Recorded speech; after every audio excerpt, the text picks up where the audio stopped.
In the spring, when kings marched out to war, David sent Joab with his officers and all of Israel. They destroyed the Ammonites and besieged Rabbah, but David remained in Jerusalem. One evening, David got up from his bed and strolled around on the roof of the palace. From the roof, he saw a woman bathing, a very beautiful woman. So David sent someone to inquire about her, and he said, "Isn't this Bathsheba, daughter of Eliam, and wife of Uriah the Hittite?" David sent messengers to get her, and when she came to him, he slept with her. Now she had just been purifying herself from her uncleanness. Afterward, she returned home. The woman conceived and sent word to inform David, "I am pregnant." David sent orders to Joab, "Send me Uriah the Hittite." So Joab sent Uriah to David. When Uriah came to him, David asked how Joab and the troops were doing and how the war was going. Then he said to Uriah, "Go down to your house and wash your feet." So Uriah left the palace, and a gift from the king followed him. But Uriah slept at the door of the palace with all his master's servants. He did not go down to his house. When it was reported to David, Uriah didn't go home. David questioned Uriah, "Haven't you just come from a journey? Why didn't you go home?" Uriah answered David, "The ark, Israel, and Judah are dwelling in tents, and my master Joab and his soldiers are camping in the open field. How can I enter my house to eat and drink and sleep with my wife? As surely as you live and by your life, I would not do this." "Stay here today also," David said to Uriah, "and tomorrow I will send you back." So Uriah stayed in Jerusalem that day and the next. Then David invited Uriah to eat and drink with him, and David got him drunk.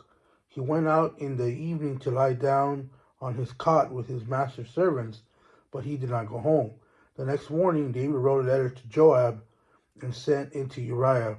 In the letter he wrote, "Put Uriah at the front of the fiercest fighting, then withdraw from him so that he is struck down and dies." When Joab was besieging the city, he put Uriah in the place where he knew the best enemy soldiers were. Then the men of the city came out and attacked Joab, and some of the men from David's soldiers fell in battle. Uriah the Hittite also died. Joab sent someone to report to David all the details of the battle. He commanded the messengers, "When you finish telling the king all the details of the battle, if the king angers, gets stirred up, and he asks you, 'Why did you get so close to the city to fight? Didn't you realize they would shoot from the top of the wall at Thebes, who struck Abimelech, son of Jerubbesheth? Didn't a woman drop a upper millstone on him from the top of the wall so that he died? Why did you get so close to the wall?' Then say, 'Your servant Uriah the Hittite is also dead.'" Then the messenger left. When he arrived, he reported to David all that Joab had sent to him.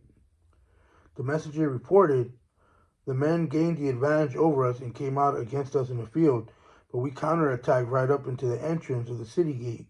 However, the archers shot down your servants, and from the top of the wall, some of the king's servants died. Your servant Uriah the Hittite is also dead." David told the messenger, "Say this to Joab, 'Don't let this matter upset you, because the sword devours all alike. Intensify your fight against the city and demolish it. Encourage him.'" When Uriah's wife heard that her husband Uriah had died, she mourned for him.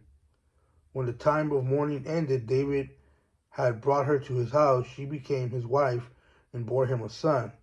However, the Lord considered what David had done to be evil.